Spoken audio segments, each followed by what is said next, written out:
شروع اللہ کے نام سے جو بہت مہربان اور نہایت رحم والا۔ محترم ناظرین، ویڈیو میں آگے بڑھنے سے پہلے سبھی دوستوں سے گزارش ہے کہ ایک بار نبی کریم رؤوف الرحیم صلی اللہ علیہ وآلہ وسلم کی بارگاہ میں درود شریف کا نذرانہ پیش کریں۔ صلی اللہ علی حبیبہ محمد وآلہ وبارک وسلم۔ محترم ناظرین، آج ہم آپ کو بڑے عجیب و غریب تابوت کے بارے میں بتائیں گے۔ جی ہاں، ایک ایسا تابوت، ایک ایسا باکس جس کا ذکر قرآن مجید فرقان حمید میں بھی موجود ہے اور اسے تابوت سکینہ کہتے ہیں۔ محترم ناظرین، اس تابوت میں ایسا کیا تھا؟ آئیے سنیے، لیکن آپ سب سے گزارش ہے کہ ویڈیو میں آگے بڑھنے سے پہلے چینل کو سبسکرائب اور ویڈیو کو لائک کر دیں اور صدقہ جاریہ سمجھ کر شیئر کر دیں۔ شکریہ۔ محترم ناظرین، تابوت سکینہ یہ شمشاد کی لکڑی کا ایک صندوق تھا جو حضرت آدم علیہ السلام پر نازل ہوا تھا۔ یہ آپ علیہ السلام کی زندگی کے آخری ایام تک آپ علیہ السلام کے پاس رہا، پھر بطور میراث یکے بعد دیگرے آپ علیہ السلام کی اولاد میں منتقل ہوتا رہا، یہاں تک کہ چلتے چلتے یہ حضرت یعقوب علیہ السلام کو ملا اور حضرت یعقوب علیہ السلام کے بعد آپ کی اولاد بنی اسرائیل کے قبضے میں رہا اور حضرت موسیٰ علیہ السلام کو مل گیا، اور حضرت موسیٰ علیہ السلام اس میں توریت شریف اور اپنا خاص سامان رکھنے لگے۔ یہ بڑا ہی مقدس اور بابرکت صندوق تھا۔ بنی اسرائیل جب کفار کے لشکروں کی کثرت اور شوکت و ہیبت دیکھ کر جب سہم جاتے، ڈر جاتے تھے اور ان کے سینوں میں دل تیزی سے دھڑکنے لگتے، تو وہ اس وقت یعنی اس حالت بے قراری میں اس صندوق کو اپنے آگے رکھ لیتے، تو اس صندوق سے ایسی رحمتوں اور برکتوں کا نزول ہوتا تھا کہ دلوں میں سکون و اطمینان پیدا ہو جاتا تھا۔ لرزتے ہوئے دل پتھر کی چٹانوں سے زیادہ مضبوط ہو جاتے تھے، اور جس قدر صندوق آگے بڑھتا تھا، آسمان سے نصر من اللہ و فتح قریب کی بشارت عظمیٰ نازل ہوتی تھی اور فتح مبین حاصل ہو جایا کرتی تھی۔ جی ہاں محترم ناظرین، جب بنی اسرائیل میں کسی معاملے میں اختلاف ہو جاتا تھا تو لوگ اسی صندوق سے فیصلہ کرواتے تھے۔ صندوق سے فیصلے کی آواز اور فتح کی بشارت سنی جاتی تھی۔ بنی اسرائیل اس صندوق کو اپنے آگے رکھ کر اور اس کو وسیلہ بنا کر دعائیں مانگا کرتے تھے، تو ان کی دعائیں قبول ہوتی تھی اور بلاؤں کی مصیبتیں اور وباؤں کی آفتیں ٹلتی تھی۔ الغرض یہ صندوق بنی اسرائیل کے لیے تابوت سکینہ یعنی برکتوں رحمتوں کا خزینہ اور نصرت خداوندی کا بہترین ذریعہ تھا۔ جب بنی اسرائیل طرح طرح کے گناہوں کی نحوست میں ملوث ہو گئے اور جب ان لوگوں میں گناہوں کی اسیاں کا دور دورہ ہو گیا، تو ان کی بدعمالیوں کی نحوست کی وجہ سے اللہ کی عز و جل کی طرف سے یہ غضب نازل ہوا کہ قوم عمالقہ کے کفار نے ایک لشکر جرار کے ساتھ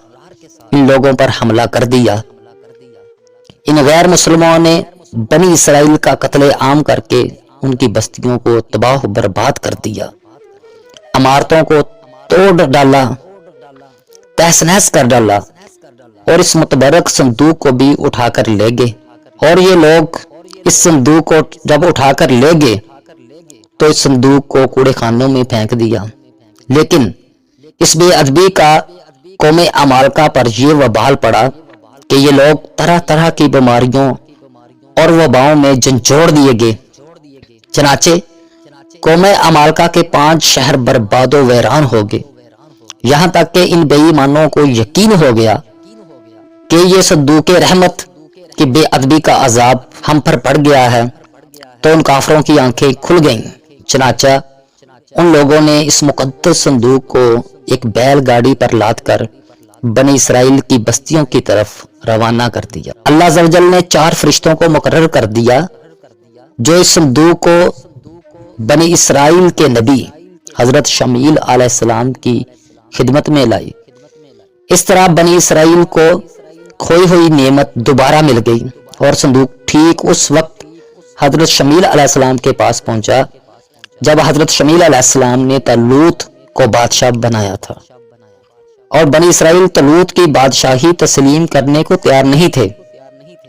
اور یہی شرط ٹھہری تھی کہ مقدس صندوق آ جائے تو ہم طالوت کی بادشاہی تسلیم کر لیں گے۔ چنانچہ صندوق آ گیا اور بنی اسرائیل طالوت کی بادشاہت پر رضامند ہو گئے۔ محترم ناظرین، اب آپ غور کر رہے ہوں گے کہ آخر تابوت سکینہ میں تھا کیا؟ اتنا مبارک، اتنی فضیلتیں بیان ہو رہی ہیں اور قرآنی واقعہ بھی ہے۔ محترم ناظرین، سنیے تابوت سکینہ میں آخر تھا کیا۔ اس مقدس صندوق میں حضرت موسیٰ علیہ السلام کا عصا مبارک اور ان کی مقدس جوتیاں، اور حضرت ہارون علیہ السلام اور حضرت سلیمان علیہ السلام کی انگوٹھی، توریت کی تختیوں کے چند ٹکڑے، کچھ من و سلوہ، اور اس کے علاوہ حضرات انبیاء علیہ السلام کی صورتوں کے حلیے وغیرہ، یہ سب سامان اس میں تھا۔ محترم ناظرین، اب جانتے ہیں کہ تابوت سکینہ کا تذکرہ قرآن میں کس مقام پر ہے۔ چنانچہ پارہ نمبر 2 سورہ بقرہ آیت نمبر 248 ارشاد باری تعالیٰ ہے، جس کا ترجمہ کچھ یوں ہے: اور ان سے ان کے نبی نے فرمایا، اس کی بادشاہی کی نشانی یہ ہے کہ تمہارے پاس وہ تابوت آ جائے جس میں تمہارے رب کی طرف سے دلوں کا چین ہے، اور معزز موسیٰ اور معزز ہارون کی چھوڑی ہوئی چیزوں کا بقیہ ہے، فرشتے اسے اٹھائے ہوئے ہوں گے، بے شک اس میں تمہارے لیے بڑی نشانی ہے اگر تم ایمان والے ہو۔ محترم ناظرین، قرآن پاک کے اس واقعے سے ہمیں کیا سبق ملتا ہے؟ محترم ناظرین، اس واقعے سے معلوم ہوتا ہے کہ بزرگوں کے تبارکات کی خداوند قدوس کے دربار میں بڑی عزت و عظمت ہے، اور ان کی برکت سے مخلوق خدا کو بڑے بڑے فیض و برکات حاصل ہوتے ہیں۔ ذرا غور تو کریں کہ صندوق سکینہ جس میں حضرت موسیٰ علیہ السلام کی جوتیاں ہیں، آپ علیہ السلام کا عصا اور حضرت ہارون علیہ السلام کا امامہ ہے، تو اللہ رب العزت کی بارگاہ میں یہ صندوق اس قدر مقبول و مکرم اور مہذب ہو گیا کہ فرشتوں نے اسے اپنے نورانی کندھوں پر اٹھا کر حضرت شمیل علیہ السلام کے دربار نبوت میں پہنچایا، اور اللہ عز و جل نے قرآن میں اس بات کی شہادت دی۔ فیہ سکینۃ من ربکم، ترجمہ یعنی مومنوں کے قلوب کا اطمینان اور ان کی روحوں کی تسکین کا سامان تھا۔ مطلب یہ کہ اس پر اللہ کی رحمتوں اور برکتوں کا نزول اور ان کی روحوں کی تسکین کا سامان تھا۔ مطلب یہ ہے کہ اس پر اللہ کی رحمتوں اور برکتوں کا نزول، اس پر رحمتوں کی بارش ہوا کرتی تھی۔ تو محترم ناظرین، معلوم ہوا کہ بزرگوں کے تبارکات جس جگہ بھی موجود ہوں، ضرور ان پر رحمت خداوندی کا نزول ہوگا، اور اس پر نازل ہونے والی رحمتوں اور برکتوں سے مومنین کو سکون قلب اور اطمینان روح کے فیض و برکات ملتے ہیں۔ دوسری بڑی اور پیاری بات جو اس آیا مبارکہ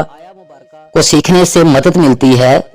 کہ جس صندوق میں اللہ کے پیاروں کے لباس،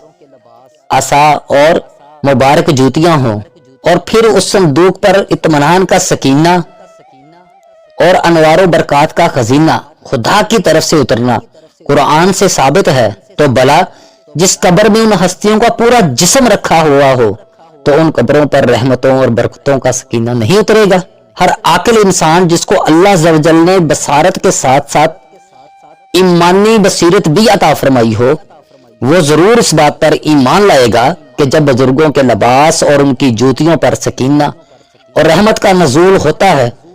تو پھر ان ہستیوں کی قبروں پر بھی رحمت خداوندی کا سکینہ ضرور نازل ہوگا۔ اور جب بزرگوں کے مزارات پر یعنی ان کی قبروں پر رحمت کا نزول ہوتا ہے تو جو مسلمان ان مقدس قبروں کے پاس حاضر ہوگا تو ضرور اس پر بھی بارش رحمت کے چند قطرے برس ہی جائیں گے، اور جو موسلادھار بارش میں کھڑا ہوگا جب اس کے کپڑے کا اور بدن بھیگے گا،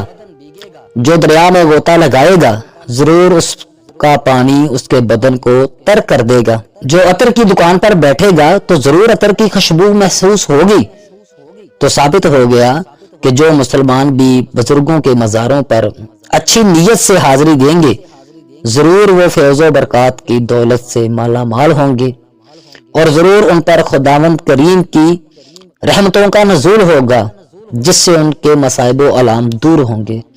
اور دنیا و آخرت کے منافع حاصل ہوں گے۔ اور اللہ عز و جل ہمیں بزرگوں کی بے ادبی سے بچائے، اور اللہ ہمیں ہمیشہ شکر ادا کرنے والا بنائے اور ناشکری سے بچائے، اور بالخصوص اللہ عز و جل فلسطین اور کشمیر کے مسلمانوں پر رحم و کرم کا معاملہ فرمائے، اور ہم سب کو جھوٹ، چوری، غیبت، تکبر، سود اور زناکاری جیسی لعنتوں سے محفوظ فرمائے۔ آمین یا رب العالمین۔